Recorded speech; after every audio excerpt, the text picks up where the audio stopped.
They bought a used RV, then found blood-stained maps hidden inside the ceiling panel. Henry and Elaine had dreamed of this moment for years. After decades of working 9-to-5 jobs, raising kids who were now adults with lives of their own, they finally stood at the threshold of freedom. Their newly purchased RV, a sleek but slightly weathered Winnebago, was more than just a vehicle. It was their ticket to adventure. They christened her Ruby, after Elaine's late mother, whose wanderlust had always inspired them both. The first leg of their journey took them through Arizona's rugged landscapes, where towering red rocks framed endless blue skies. It was on day 3, somewhere near Sedona, that Henry noticed water pooling beneath Ruby's ceiling panels during one particularly bumpy stretch of road. "Well," he muttered, grabbing his toolbox, "guess we're about to learn some DIY skills." Elaine sat cross-legged on the floor, flipping through an old travel guide while Henry climbed onto the counter to inspect the damage. As he pried open the stubborn ceiling panel, something fluttered out and landed softly at Elaine's feet. She picked it up cautiously, 3 folded maps sealed inside a brittle plastic bag. At first glance, they looked ordinary enough, hand-drawn, yellowed with age, but then she saw the stains. "Henry!" Her voice wavered. He turned around, wiping sweat from his brow. "What is it?" She held up the maps so he could see. Bloodstains marred the edges, dark brown smudges frozen in time. Strange red markings crisscrossed the pages like veins, connecting symbols and cryptic initials scrawled in faded ink. One map depicted remote canyons in Utah, another showed arid deserts in New Mexico, and the third outlined ghost towns scattered across Nevada. "This isn't normal," Elaine whispered, tracing one symbol with trembling fingers. A chill ran down her spine despite the midday heat. Henry hopped down and examined the maps over her shoulder. Could be nothing. Maybe someone hid these here as part of some treasure hunt or prank. But Elaine wasn't convinced. Something about the precision of the drawings and the blood made her stomach twist. "We need to tell someone," she said firmly. The next morning, they stopped at the sheriff's office in Flagstaff. Sheriff Delgado listened politely as Henry explained their discovery, occasionally glancing at the maps spread across his desk. But instead of concern, there was only disinterest in his eyes. "Probably just some kids messing around," he shrugged, handing the maps back. "Or maybe hunters marking trails. You'd be surprised how many folks still use hand-drawn maps out here." "But the blood," Elaine started. Sheriff Delgado cut her off gently. "Ma'am, I don't have the manpower to chase every weird thing people find in their RVs. Unless you've got a body to go with those stains, my hands are tied." They left the station feeling uneasy. On the drive out of town, Elaine stared out the window, her mind racing. She used to teach history before retiring, and certain symbols on the maps felt eerily familiar. That night, unable to sleep, she pulled out her laptop and began researching. One symbol, a spiral surrounded by dots, matched an ancient Pueblo marker she'd once studied. It represented sacred sites, often linked to burial grounds or ceremonial spaces. Another symbol, a jagged line intersecting a circle, reminded her of something else entirely, a cold case from the early 90s. A family had vanished without a trace near Farmington, New Mexico. Their abandoned car was found miles away, covered in similar markings spray-painted onto the hood. Her pulse quickened as pieces clicked into place. Whoever created these maps wasn't playing games. This was real and dangerous. When she told Henry what she'd found, his expression hardened. "If the cops won't help us, we'll figure it out ourselves." Elaine nodded, though fear gnawed at her resolve. For all their talk of adventure, neither of them had anticipated stumbling into something like this. Still, curiosity burned brighter than caution. Somewhere within those maps lay answers, and perhaps secrets worth uncovering. As Ruby rumbled westward under a canopy of stars, neither Henry nor Elaine realized how far this journey would take them, or how much it would demand of them. The decision to change course didn't come lightly. Henry and Elaine had planned their trip meticulously, mapping out scenic routes and historic landmarks they'd always wanted to visit. But now, with the maps tucked safely in a waterproof folder on the RV's dining table, their itinerary took a sharp turn toward Farmington, New Mexico. As Ruby rolled along Interstate 40, the landscape shifted from red rock mesas to vast stretches of desert dotted with juniper trees. The air grew drier, carrying whispers of secrets buried beneath layers of sand and time. Elaine sat at the small booth inside the RV, poring over her laptop while Henry drove, his hands gripping the wheel tighter than usual. "I found it," she said suddenly, breaking the silence that had settled between them. Her voice carried an edge of both excitement and dread. Henry glanced at her briefly before returning his focus to the road. "What is it?" Elaine turned the screen toward him so he could see. A grainy black and white photo filled the display, a dusty highway lined with scrub brush, and in the foreground, an unmistakable vehicle, the same make and faded teal color as Ruby. Above the photo, bold headlines screamed, "King family vanishes without a trace." "They disappeared in July 1998, Elaine continued, scrolling through the article. "Robert King, his wife Laura, and their 2 teenage daughters were last seen leaving Albuquerque for a camping trip near Shiprock. Their RV was found abandoned weeks later, miles away from where they were supposed to be." Henry frowned. "That's unsettlingly close to home." Elaine nodded grimly. "And look at this." She zoomed in on another image embedded in the article, a close-up of the RV's hood. Spray-painted across the metal were jagged red lines intersecting a crude circle, identical to one of the symbols on the maps. A heavy silence fell over the RV as the implications sank in.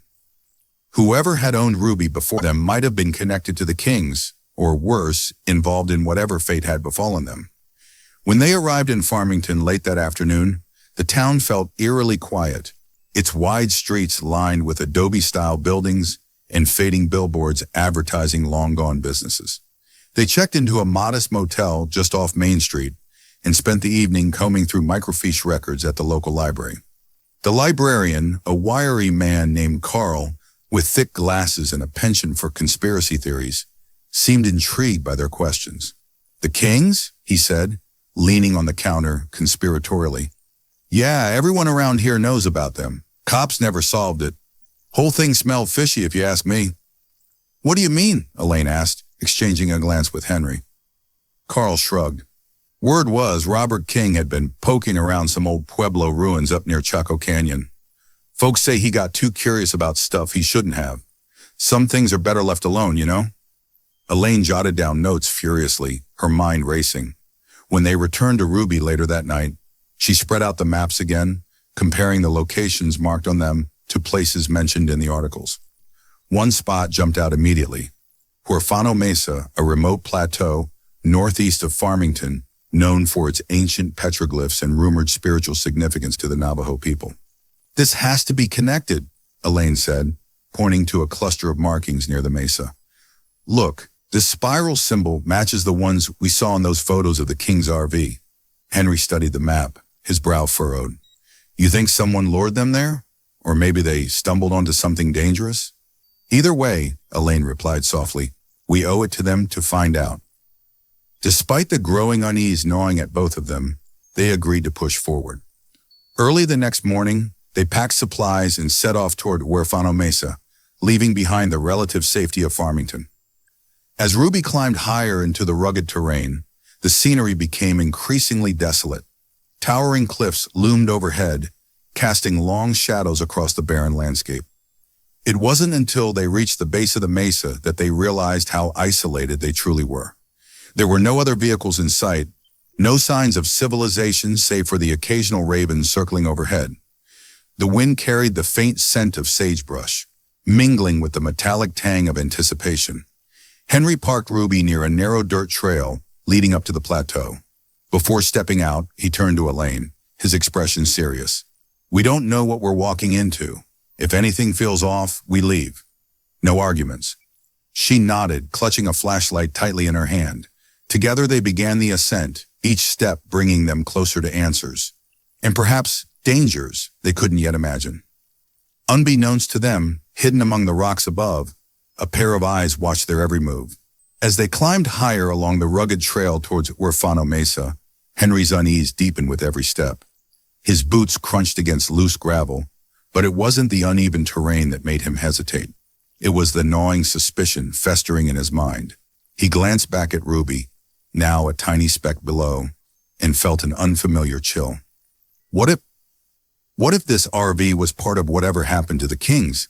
He asked abruptly, his voice cutting through the stillness like a knife.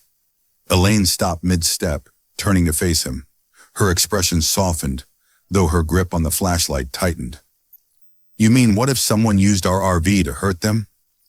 Henry nodded, his jaw clenched. Think about it, Elaine. The maps are hidden inside our ceiling panel. That photo of the King's RV, it's the same model as Ruby. What if we're driving around in a vehicle tied to their disappearance? Or worse, what if whoever owned this before us is responsible for what happened? Elaine sighed, her gaze dropping to the ground. For a moment she seemed lost in thought, weighing the implications of his words. Then she looked up, her eyes sharp and resolute. Henry, I understand why you're worried, but running away won't change anything. If there's even a chance this RV was involved, don't you think we owe it to the Kings, to their memory, to find out the truth? Her voice carried a quiet intensity, one he recognized all too well. It was the same tone she'd used years ago when advocating for underfunded schools or volunteering at community centers. Once Elaine set her mind to something, nothing could deter her. Not fear, not doubt, not even Henry's gruff pragmatism. It's not just about the Kings, she continued softly, her gaze drifting toward the horizon. It's about us too. We've spent so much of our lives avoiding risks, playing it safe. Now we're finally doing something bold, something adventurous, and yes, maybe dangerous. But isn't that better than wondering, what if for the rest of our lives? Henry opened his mouth to argue, then closed it again. She had a point, as much as he hated to admit it. Beneath his practical exterior lay a man who often wrestled with regret, the missed opportunities, the roads not taken. And while he might never admit it aloud, part of him admired Elaine's determination to confront the unknown head-on. But more than that, he saw the pain flickering behind her resolve. This wasn't just about solving a mystery, it was personal. They'd buried 2 parents between them in the past 5 years, losses that still lingered heavy in their hearts. Perhaps uncovering the truth about the Kings would help them process their own grief, offering a sense of closure they hadn't realized they needed. All right, he said finally, exhaling sharply. Let's keep going. But we stick together. No heroics. Elaine smiled faintly, squeezing his arm. Deal. They resumed their climb, the tension between them easing slightly, but never fully dissipating. As they reached the top of the mesa, the landscape unfolded before them in breathtaking detail. Sprawling vistas of red rock and sagebrush stretched endlessly, interrupted only by jagged cliffs and ancient stone formations etched with petroglyphs. Among the symbols carved into the rocks were spirals and circles eerily similar to those on the maps, and the King's abandoned RV. Elaine knelt beside one particularly intricate carving, brushing away dirt and lichen to reveal its full design. This matches the Pueblo marker, she murmured, pulling out her notebook to compare it to her earlier sketches. Whoever drew these maps knew exactly where they were going and why. Henry scanned the area, his instincts on high alert. Something about the place felt wrong, as though the very air carried the weight of secrets long buried. He spotted a narrow crevice leading into the cliffside, partially obscured by overgrown brush. Over here, he called, motioning for Elaine to join him. Together they squeezed through the opening, emerging into a shallow cave dimly lit by shafts of sunlight filtering through cracks above. The space was small, but unmistakably significant. Crude drawings adorned the walls, depicting figures dancing around a central spiral. In the center of the floor lay a pile of bones. Animal, perhaps, though neither of them wanted to get close enough to confirm. And then Elaine noticed something tucked beneath a flat stone near the entrance. A rusted metal box, its surface corroded with age. Heart pounding, she pried it open carefully, revealing a collection of faded photographs and handwritten notes inside. One photograph showed a group of people standing in front of Ruby, or rather, the RV that looked identical to hers. The faces were unfamiliar, but the date scrawled on the back sent a jolt through Elaine. July 15th, 1998. The day the Kings disappeared. They knew each other, Elaine whispered, holding up another photo. This one depicted the same group posing with Robert King and his family, smiling broadly as though unaware of the tragedy looming ahead. These people, they must have been connected somehow. Henry crouched beside her, examining the notes. Most were illegible, smudged beyond recognition. But one phrase stood out clearly. The offering will be made. A cold wind swept through the cave, carrying with it the faint sound of footsteps crunching against gravel outside. Both Henry and Elaine froze, exchanging a glance filled with dread. Whoever, or whatever, had been watching them from afar had finally caught up. "We need to go. Now," Henry said urgently, stuffing the photos and notes into his jacket pocket. Elaine nodded, already scrambling to her feet. As they retraced their steps toward the entrance, the shadows cast by the setting sun seemed longer, darker, almost alive. Whatever answers they sought lay closer than ever. But so did danger. The next morning, Henry and Elaine set out early, Ruby's engine humming steadily as they followed the route marked on the first map. The dried-out riverbed was their initial destination, a desolate stretch of cracked earth and scattered boulders, located miles from any sign of civilization. The air shimmered with heat, distorting the horizon into wavering mirages. "This place gives me the creeps," Henry muttered, squinting at the barren landscape as he parked Ruby in the shade of a nearby bluff. "Feels like we're walking into a ghost story." Elaine didn't respond immediately, her focus fixed on the map spread across her lap. She traced the markings with her finger, noting how the red symbols converged precisely where they now stood. If this is right, and I think it is, then something important happened here. Something worth hiding. They stepped out of the RV, armed with gloves, trowels, and a small metal detector Elaine had insisted on buying back in Farmington. As they began sifting through the loose rocks and dirt along the riverbed, the oppressive quiet of the desert pressed down on them, broken only by the occasional buzz of an insect or the distant cry of a hawk. It wasn't long before the metal detector let out a faint beep. Elaine dropped to her knees, brushing away layers of dust until she uncovered a glint of silver. Carefully, she pulled free a rusted bracelet, its charm tangled and worn, but still legible. "LK. Laura King," Elaine whispered, holding it up for Henry to see. Her hands trembled slightly as she placed the bracelet into an evidence bag. This belonged to Robert King's wife. Henry crouched beside her, scanning the area more intently. A few feet away, nestled beneath a cluster of jagged stones, he spotted a flash of bright color that seemed out of place against the muted tones of the desert. Digging deeper, he unearthed the remnants of a child's toy, a plastic doll's arm, faded pink fabric clinging stubbornly to its torso. Elaine stared at the discovery, her throat tightening.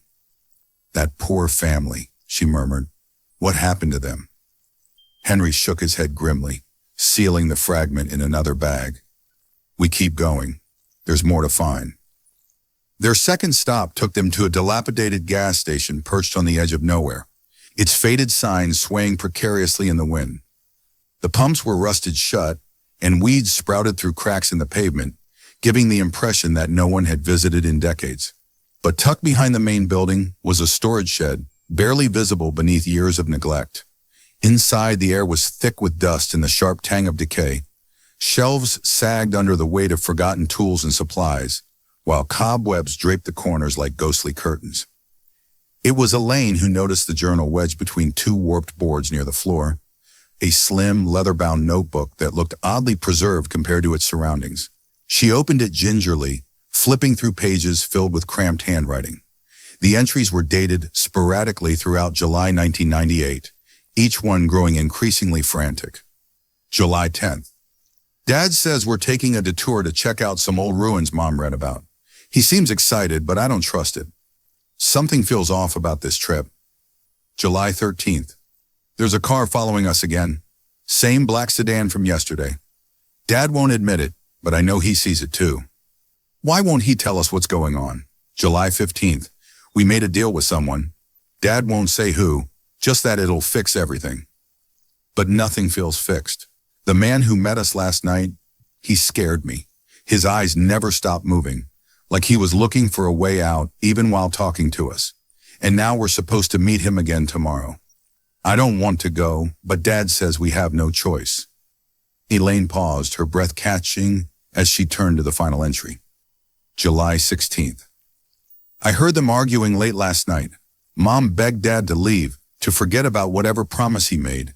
He said it was too late, that backing out would mean losing everything. What does that even mean? I wish I could run, but there's nowhere to go.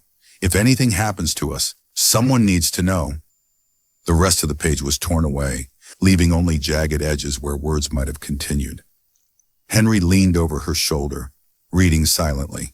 When he spoke, his voice was low and strained. "A deal gone wrong," he said, echoing the phrase Daniel had written. "Sounds like your librarian friend was onto something. Whatever Robert King got himself into, it cost him everything." Elaine nodded, carefully tucking the journal into her bag. And whoever they were dealing with, they're probably still out there. As they left the shed, the wind picked up, carrying with it the faint scent of gasoline and something else, something metallic and sharp. They exchanged a glance, both feeling the same unspoken certainty. They weren't alone anymore. Somewhere beyond the gas station, tires crunched softly against gravel. Back inside Ruby, the weight of their discoveries pressed heavily on Henry and Elaine. The journal's frantic entries painted a harrowing picture. A family desperate to escape an unseen threat, leaving behind fragments of their story like breadcrumbs, in the hope that someone might one day follow the trail. They weren't just running, they were trying to leave proof, Elaine said softly, her fingers tracing the edge of the evidence bag containing the doll's arm. "Every clue we've found so far points to that. The bracelet, the toy, the journal. It's almost like they knew they wouldn't make it." Henry nodded, gripping the steering wheel tightly as he guided Ruby back into the cracked highway. But why? What could have scared them so much that they felt the need to document every step? Elaine stared out the window, her mind racing. Maybe it wasn't just fear, it was guilt. Daniel mentioned his dad making a deal with someone. Whatever it was, it went wrong. Maybe Robert King realized too late what he'd gotten himself and his family into. The pieces began falling into place, forming a grim pattern. The Kings hadn't simply vanished. They had been hunted. Each stop along their route, the riverbed, the gas station, wasn't random. These were deliberate markers, left for anyone brave or foolish enough to piece together their final days. "And now we're retracing their steps," Henry muttered, glancing at the rearview mirror as if expecting headlights to appear behind them. "Which means whoever was after them might think we're part of this too." Elaine turned to him sharply. "Do you really believe that? That we're in danger because of what we've uncovered?" "I don't know," he admitted, his voice taut with unease. "But I do know this. People who go to such lengths to cover their tracks aren't going to let two retirees stumble across their secrets without consequences." Despite the tension thickening between them, Elaine couldn't shake the resolve burning within her. She opened the map again, studying the remaining locations marked in red. One spot stood out prominently, a remote canyon in Utah known as Canyon del Muerto, translated ominously as Canyon of the Dead. It was circled multiple times, with notes scribbled in the margins. "Final meeting point," and "no turning back." "This has to be where it ends," she said, pointing to the location. If the Kings were trying to leave evidence, this is where they'd put everything together. Their last stand, or their last chance to get away. Henry exhaled sharply, rubbing his temples. "You realize how crazy this sounds, right? We're talking about chasing shadows based on 30-year-old clues left by a terrified teenager. And yet here we are," Elaine countered firmly. "We can't stop now, Henry. Not when we're so close to finding out what happened to them." He didn't argue further. Deep down, he knew she was right. They'd come too far to turn back, not just for the Kings, but for themselves. This journey had become more than a quest for answers. It was a reckoning with the past, a way to confront fears and regrets they'd buried long ago. As dust settled over the desert, painting the sky in hues of orange and purple, Ruby rolled toward its next destination. The road grew narrower and rougher, forcing Henry to slow their pace.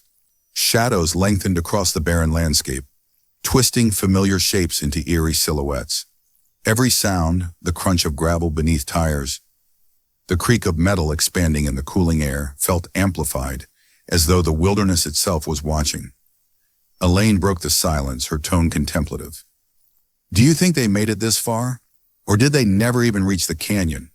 Henry glanced at her briefly before returning his focus to the winding path ahead. Hard to say, but if they did make it, I doubt they walked away. His words hung heavy in the air, unspoken implications lingering between them.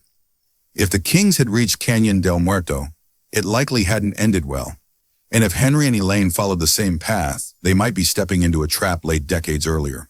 When they finally pulled off the main road and parked near the canyon entrance, the world seemed to hold its breath. The only sounds were the soft rustle of sagebrush in the wind and the distant call of a lone coyote. Above them, stars began to pierce the darkening sky, cold and indifferent.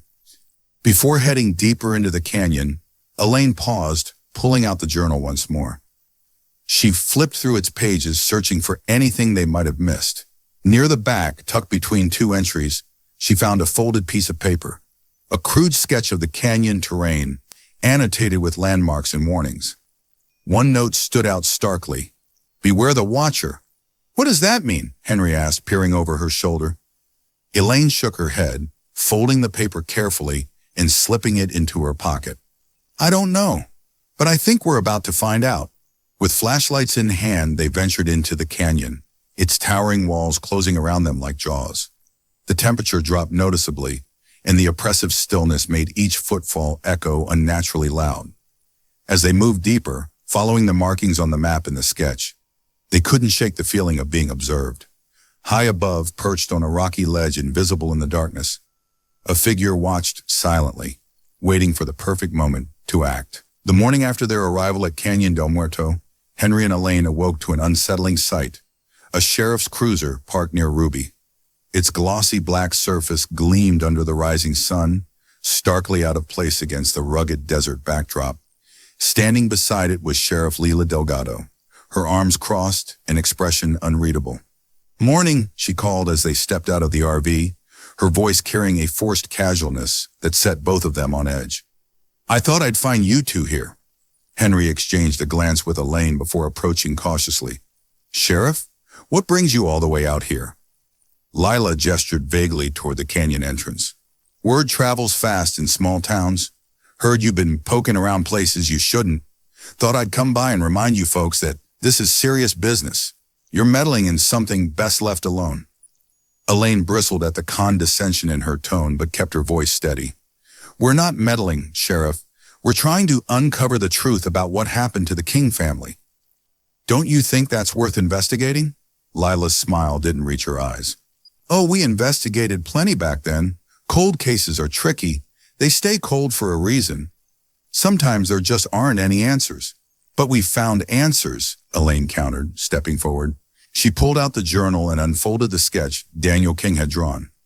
"This proves Robert King was being followed, maybe even threatened.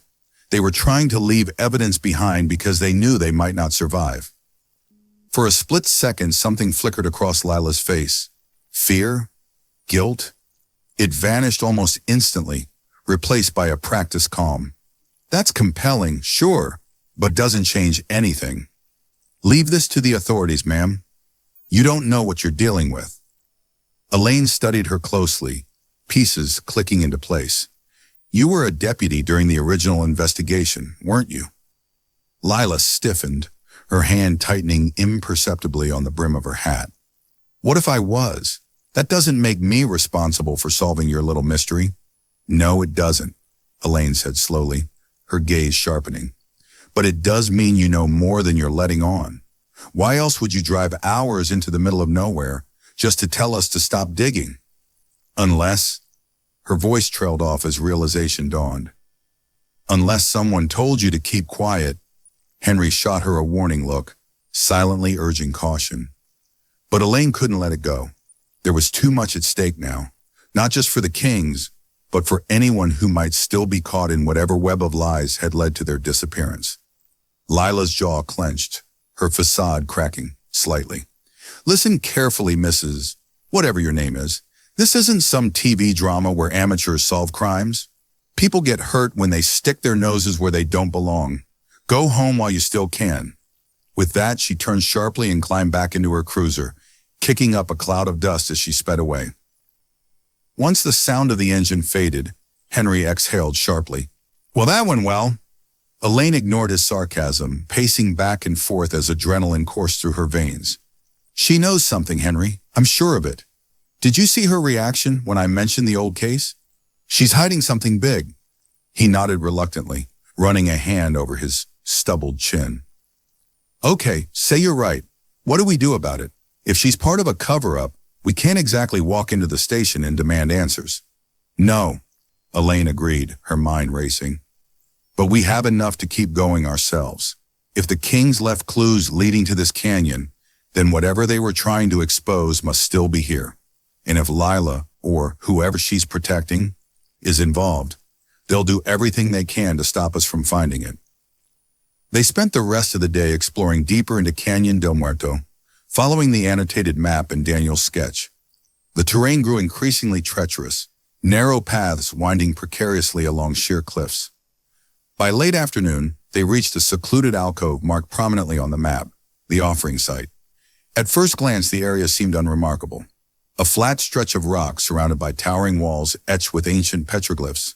But as Elaine knelt to examine the ground, she noticed faint indentations forming a circle, partially obscured by dirt and debris. Using a trowel, she began clearing away the layers, revealing a crude stone altar at the center. This matches the carvings we saw earlier, she said, pointing to the spiral symbol carved into the altar's surface. It's ceremonial. Someone used this place for rituals or sacrifices. Henry frowned, scanning the surrounding cliffs nervously. Sacrifices? As in, human sacrifices? I don't know, Elaine admitted, standing up. But whatever went down here, it wasn't good. The Kings were supposed to meet someone here, their final meeting point. Maybe they uncovered something they weren't meant to see. As she spoke, a low rumble echoed through the canyon, followed by the unmistakable crunch of tires on gravel. Both of them froze, their hearts pounding. Whoever was coming wasn't Lila. It wasn't a cruiser this time. From around the bend emerged a black sedan, its windows tinted and its engine purring ominously. Two figures stepped out, their faces obscured by wide-brimmed hats. One carried a rifle, slung casually over his shoulder. Looks like we found our watchers, Henry muttered under his breath. Elaine grabbed his arm, her grip tight. We need to move, now. But as they turned to flee, another figure appeared behind them, blocking their path.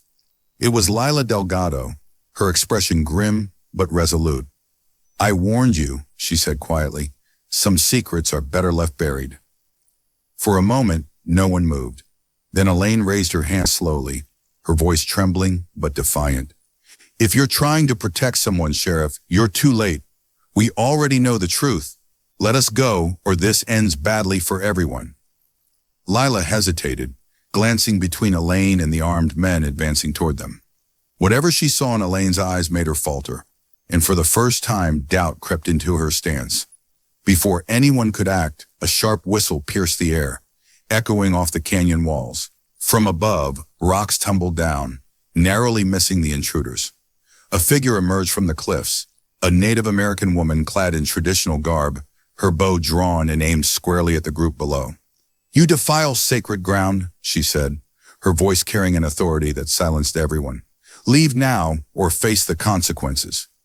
Caught between the unknown and the ancient, the standoff teetered on the brink of chaos. For Henry and Elaine, survival depended not only on uncovering the truth, but also on choosing which side to trust. The abandoned military silo loomed before them like a relic from another era, its rusted metal door hanging crookedly on its hinges. Located deep in the Nevada desert, a place so desolate it seemed untouched by time, it was the last location marked on the third map. Henry and Elaine exchanged uneasy glances as they stepped out of Ruby, their flashlights cutting through the oppressive darkness. This feels wrong, Henry muttered, scanning the crumbling structure warily. Like we're walking into a tomb. Elaine nodded but pressed forward, her resolve unshaken. If Daniel King left anything behind, this is where it'll be. We can't stop now. Inside, the air was thick with dust and decay, carrying the faint metallic tang of old machinery. The walls were lined with faded warning signs, restricted area, no unauthorized entry, and graffiti scrawled by trespassers over the decades. Their footsteps echoed eerily as they descended into the silo's depths, following the beam of their lights down a narrow staircase. At the bottom, they found what could only be described as a makeshift shrine. In the center of the room lay a pile of human bones, partially buried beneath debris. A nameplate nearby confirmed their worst fears. Robert King. Elaine crouched beside the remains, her breath catching in her throat. Among the scattered bones rested a small metal box, its surface dented but intact. She opened it carefully, revealing a collection of cassette tapes labeled in neat handwriting. Confessions, interviews, and evidence. Henry knelt beside her, his face pale under the dim light. "What are these?" "They're recordings," Elaine whispered, holding up one of the tapes. "Daniel must have hidden them here after whatever happened to his family." With trembling hands, she inserted the first tape into an old portable player they brought along. Static crackled for a moment before a young voice filled the silence. Daniel King, speaking urgently, his tone laced with fear. "I don't know if anyone will ever hear this, but I have to try. My dad made a deal with some bad people, land developers who wanted access to sacred Pueblo sites near Shiprock. They promised him money, said it would save our family farm. But when he realized what they were really doing, dumping uranium waste illegally on tribal lands, he tried to back out." There was a pause, heavy with emotion. When Daniel spoke again, his voice cracked. "They killed someone. I saw it happen. One of the men Dad worked with, an engineer or something, they argued about covering up the dumping. Then one night, near Huerfano Mesa, they shot him. Just dragged his body away like it didn't matter." Elaine closed her eyes, tears welling up as the weight of the story hit her. Beside her, Henry clenched his fists, his jaw tight. Daniel continued, his words growing more desperate. "Dad thought they'd come after us next, so we ran. But they followed us everywhere. The black sedan, the same faces watching us at every turn. Mom begged him to stop, to go to the police. But he said no one would believe us. He was right. Some of the local officials are involved too. Sheriff Delgado, she knows everything. She helped them cover it up." The recording ended abruptly, leaving only static in its wake. Elaine stared at the tape, her mind racing. It all made sense now. The King's frantic flight, the clues they left behind, Lila's insistence that they abandon their search. This wasn't just a tragedy. It was a conspiracy stretching across decades, implicating powerful figures who would do anything to protect their secrets. Henry broke the silence, his voice low and grim. "So that's why Lila showed up at the canyon. She wasn't trying to warn us. She was making sure we didn't dig any deeper."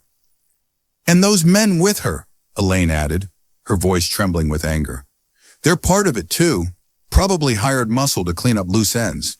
She rifled through the box, finding additional tapes labeled with dates and names. On one, Daniel recounted interviews he'd secretly recorded with other victims' families, people who had also vanished without explanation. Another contained grainy audio of meetings between developers and corrupt officials, discussing payouts and cover stories. "We need to take these to the authorities," Elaine said firmly, packing the tapes back into the box. "Someone has to listen." But even as she spoke, doubt gnawed at her. Who could they trust? If Sheriff Delgado was complicit, how far did the corruption reach? And what about the armed men who had confronted them earlier? Would they simply let Henry and Elaine walk away with evidence that could destroy them? As if on cue, the distant rumble of engines reached their ears, growing louder with each passing second. Headlights pierced the darkness outside, casting long shadows through the silo's broken windows. "They're here," Henry said, his voice tight with urgency. "We need to move, now." Elaine grabbed the box, clutching it tightly to her chest as they scrambled toward a side exit. Behind them, shouts echoed through the silo, accompanied by the sound of boots pounding against metal stairs. For the first time since this journey began, fear overwhelmed curiosity. They weren't just uncovering a mystery anymore. They were fighting for their lives. Outside, the desert stretched endlessly before them, offering little cover. Ruby stood parked 100 yards away, its familiar shape both a beacon of hope and a potential trap. As they ran, Elaine glanced back once, catching sight of the figures emerging from the silo. Among them was Lila Delgado, her expression unreadable, but her gun drawn. Keep moving, Henry urged, pulling her forward. We're not stopping until we get justice, for the kings, and for everyone else they've hurt. In that moment, Elaine realized the true cost of seeking the truth. Justice wasn't just about exposing crimes, it was about survival. And as the engines roared closer, she vowed silently that they wouldn't let the king's sacrifice, or their own courage, be in vain. As Henry and Elaine reached Ruby, their lungs burning from the sprint across the desert, the realization hit them with crushing clarity. This RV wasn't just a clue. It was part of the story. Elaine paused for a moment, her hand resting on Ruby's cool metal doorframe as she caught her breath. Her mind raced back to everything they'd uncovered. The maps hidden in the ceiling panel, the photos found in the gas station journal, the bracelet and toy remnants at the dried-out riverbed.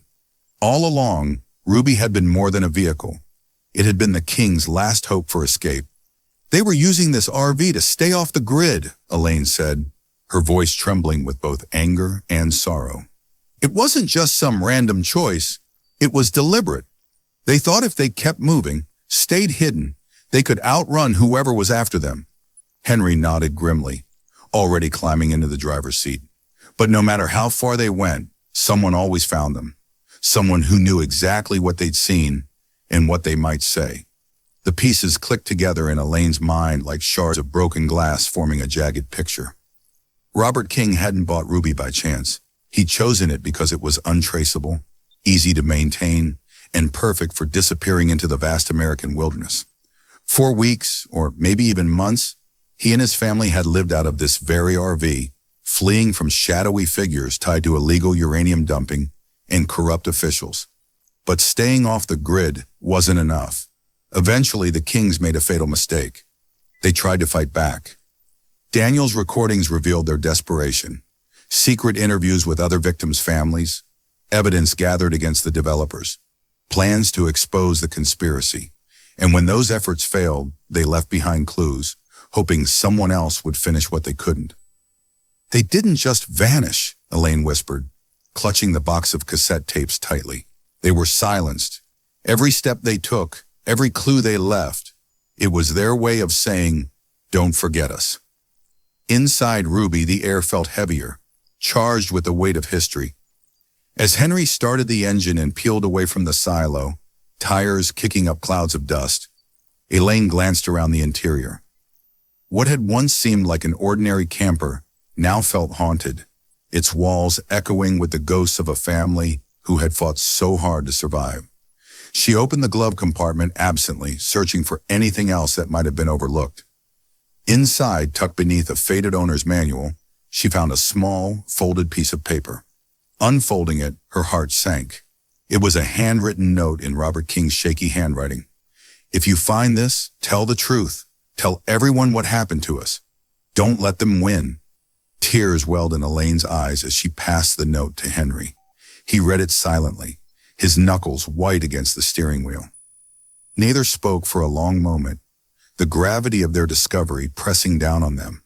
"We can't stop now," Henry finally said, his voice hoarse but resolute. "Whatever happens next, we owe it to them.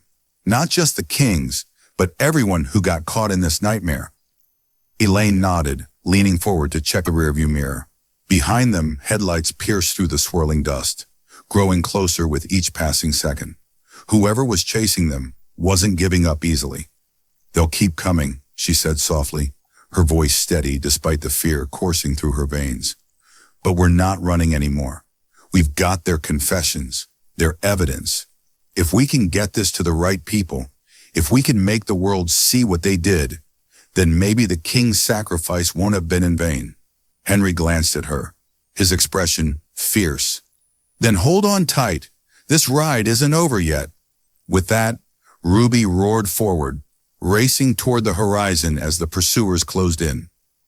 The desert stretched endlessly before them, vast and unforgiving. But within its emptiness lay a glimmer of hope. Somewhere out there, justice waited, and Henry and Elaine were determined to deliver it, no matter the cost. The sun was setting as Ruby rumbled into the quiet town of Santa Fe, New Mexico. The journey had taken its toll on Henry and Elaine, both physically and emotionally, but they refused to slow down until they reached their final destination. They'd spent hours poring over Daniel King's journal during the drive, searching for someone trustworthy enough to expose the truth. Finally, one name stood out: Agent Margaret Maggie Torres, a retired FBI investigator listed in the journal as someone who had tried and failed to reopen the case years ago. Elaine held the address tightly in her hand as they pulled up to a modest adobe-style home nestled at the edge of town. A warm light spilled from the windows, casting long shadows across the porch. For the first time in days, she felt a flicker of hope. "This is it," she said softly, turning to Henry. "If anyone can help us, it's her." Henry nodded, gripping the steering wheel briefly before stepping out of Ruby. Together they approached the front door, the box of cassette tapes clutched firmly under Elaine's arm. Before they could knock, the door swung open, revealing a wiry woman in her late 60s with sharp eyes and silver-streaked hair, pulled back into a no-nonsense bun. "Margaret Torres?" Elaine asked tentatively. The woman studied them for a moment, her gaze lingering on the box in Elaine's hands. "That depends. Who's asking?" "We're friends of the Kings," Henry blurted out, his voice tinged with urgency. "Or, we found their trail. We think we have answers about what happened to them." Something shifted in Maggie's expression, a flicker of recognition, followed by cautious curiosity. She stepped aside, motioning for them to come in. "You'd better start talking." Inside, the cozy living room was filled with books and framed photographs of Maggie, alongside colleagues in FBI jackets. It was clear she had once been deeply invested in her work, but now there was a weariness about her, as though years of fighting battles she couldn't win had left their mark. Elaine wasted no time, laying out everything they'd uncovered: the maps, the journal, the recordings, the remains at the silo. As she spoke, Maggie listened intently, her fingers steepled beneath her chin. When Elaine played one of Daniel King's confessions, detailing the murder he witnessed near Huerfano Mesa, Maggie closed her eyes briefly, exhaling sharply. "I knew it," she murmured, shaking her head. "I always suspected the King's disappearance wasn't random, but I never had proof. Nothing solid enough to push past the roadblocks." Her gaze hardened. "Local officials buried that case so deep, even my superiors told me to drop it, said it wasn't worth the trouble." "Well, we got the trouble right here," Henry said, gesturing to the box. "And it's not just the Kings. There are others. The families of those men who vanished. The tribal lands poisoned by uranium waste. Someone has to answer for this." Maggie leaned back in her chair, her mind visibly working through the implications. After a long pause, she nodded decisively. "All right, here's what we're going to do. First, I'll make copies of everything you brought me. These tapes, the maps, every scrap of evidence. Then I'll reach out to a few trusted contacts still active in law enforcement. This kind of corruption runs deep, but if we play our cards right, we might be able to blow it wide open." Elaine felt a surge of relief wash over her, tempered only by the knowledge that they weren't safe yet. "What about Lila Delgado? And the men chasing us? They're involved too." Maggie's lips pressed into a thin line. "Lila was a deputy back then, which means she either turned a blind eye or actively participated. Either way, she's compromised. As for the others," she hesitated, then added grimly, "we'll need to tread carefully. If they realize you've gone public, things could get dangerous." Henry exchanged a glance with Elaine. Neither needed to say it. They already knew the risks. But backing down wasn't an option anymore.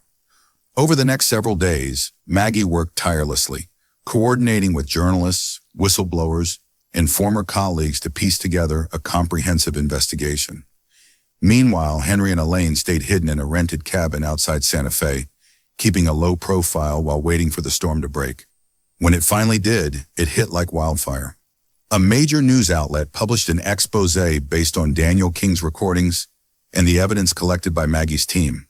Headlines screamed of corruption, cover-ups, and environmental devastation.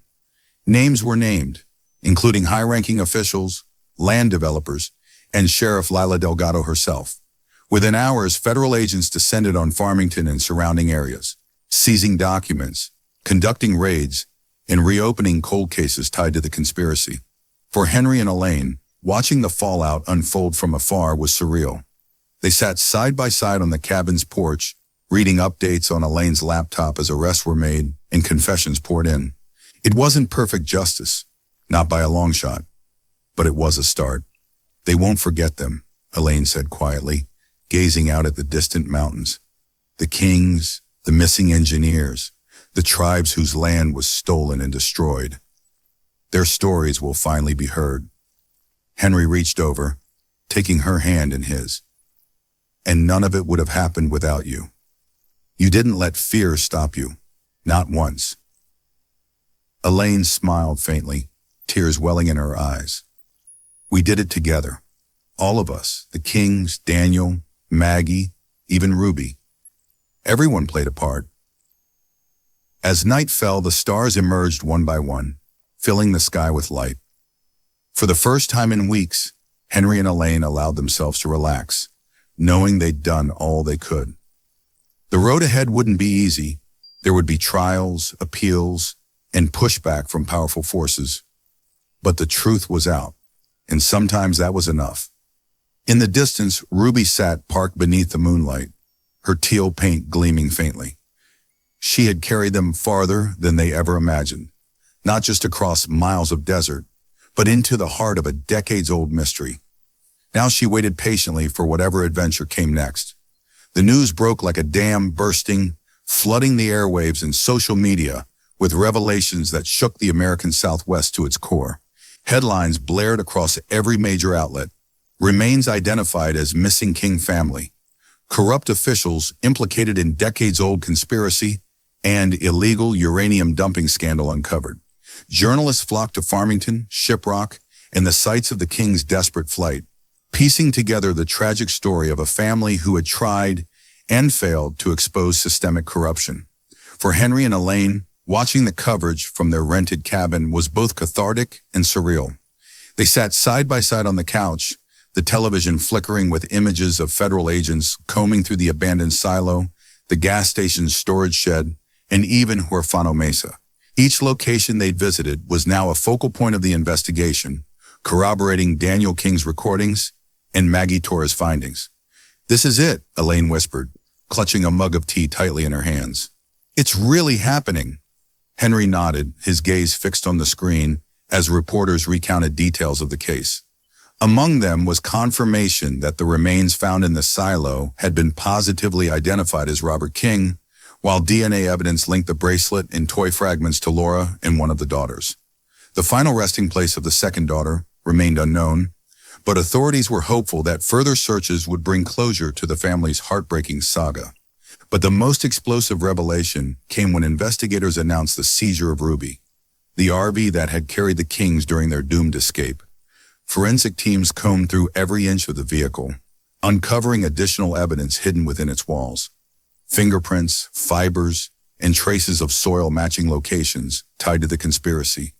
Ruby, once a symbol of freedom and adventure for Henry and Elaine, was now officially part of a federal investigation. "They're going to dismantle her," Elaine said softly, her voice tinged with sadness. She glanced out the window at the teal Winnebago parked beneath the stars, its familiar shape casting long shadows in the moonlight. "After everything she's been through, it's not just an RV anymore," Henry replied, placing a comforting hand on her shoulder. "She's a witness. Without her, none of this would have come to light." Elaine nodded reluctantly, acknowledging the truth in his words. Still, it was hard to say goodbye to the vehicle that had carried them so far. Not just physically, but emotionally. Ruby had become more than transportation. She was a partner in their journey, a silent guardian of secrets long buried. As the scandal unfolded, public outrage grew. Protesters gathered outside courthouses and government buildings, demanding accountability for the officials implicated in the cover-up. Sheriff Leila Delgado was among the first to be arrested, her role in obstructing justice laid bare by Maggie Torres' meticulous documentation. Other names followed: developers, engineers, and politicians whose greed had poisoned lives and land alike. Amid the chaos, old wounds reopened. Families of the missing men mentioned in Daniel's recordings came forward, sharing stories of loss and frustration. Tribes whose sacred lands had been desecrated by illegal uranium dumping spoke out. calling for reparations and stricter environmental protections. What had started as a personal quest for Henry and Elaine had ignited a broader reckoning, forcing communities to confront painful truths long ignored. Maggie kept them updated throughout the process, visiting the cabin periodically to share new developments. On one such visit, she brought a folder filled with letters and emails from people touched by their efforts. "You've done something extraordinary," Maggie said, her tone uncharacteristically soft. "Not many folks have the courage to stand up against something like this. You didn't just honor the kings, you gave a voice to everyone who felt powerless." Elaine accepted the praise humbly, though her thoughts remained focused on the human cost of their discoveries. "It doesn't feel like enough," she admitted. "Knowing what happened to them, it doesn't bring them back."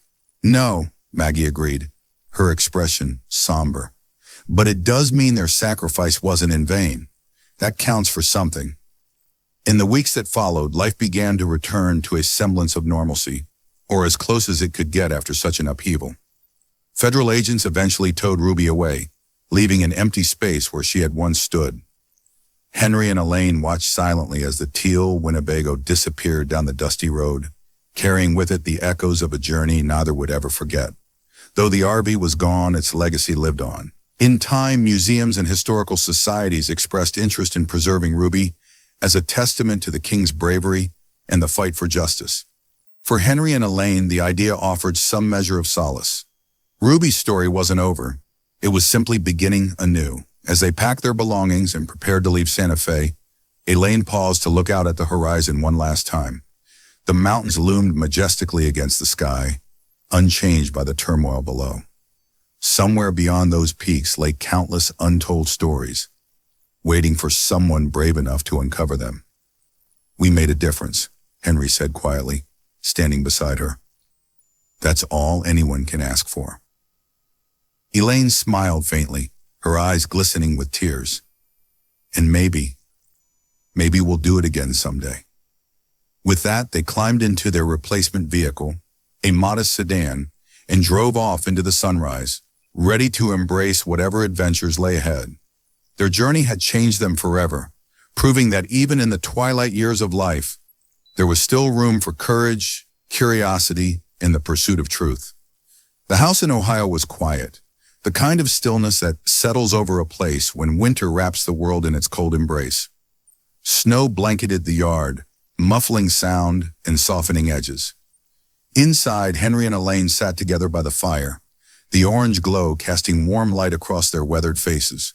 The room smelled faintly of pine logs and chamomile tea, a comforting contrast to the storm of emotions they'd carried home with them.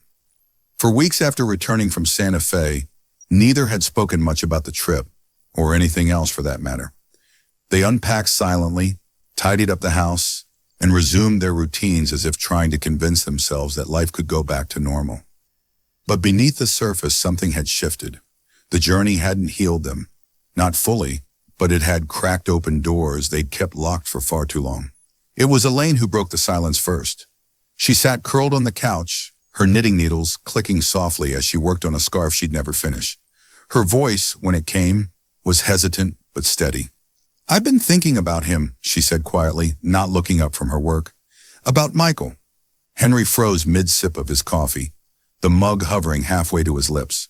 For a moment, there was only the crackle of the fire and the distant hum of the refrigerator. Then he set the mug down carefully, exhaling slowly. "Me too," he admitted, his voice rough with emotion. I guess running away didn't help any, did it?" Elaine shook her head, finally meeting his gaze. "No, it didn't. All these years we just kept moving forward, like if we stayed busy enough, the pain would fade. But it doesn't work that way." They fell silent again, the weight of unspoken grief hanging between them.